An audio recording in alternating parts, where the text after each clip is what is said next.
Another story we've been following all weekend, two stark contrasts over the death of Fidel Castro, just 90 miles apart.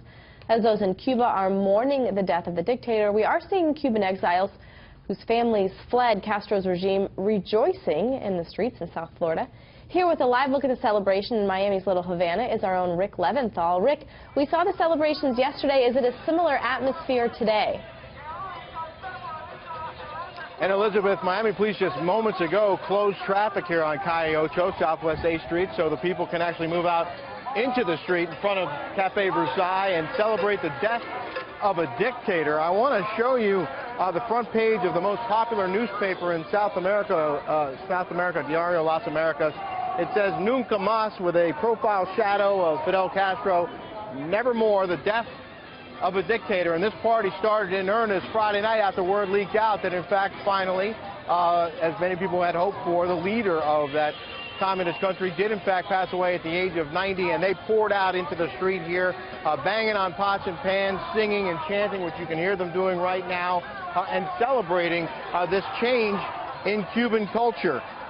The people here believe that Castro was responsible for decades of oppression, jailing and killing thousands of dissidents, stealing their homes and silencing their opposition. And millions of these people, and many of these folks actually were forced to flee Cuba, boarding small boats for that treacherous 90-mile journey to Florida, where many have settled. In fact, exiled Cubans make up almost one half of Miami-Dade's 2.5 million residents.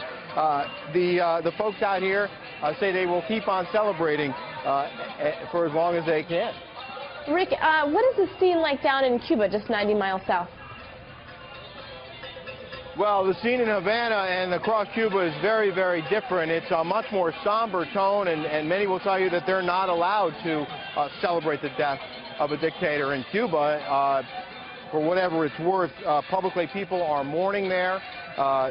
Privately, some have expressed hope that Castro's passing could lead to a relaxing of rules down there and perhaps a freer country, a freer Cuba.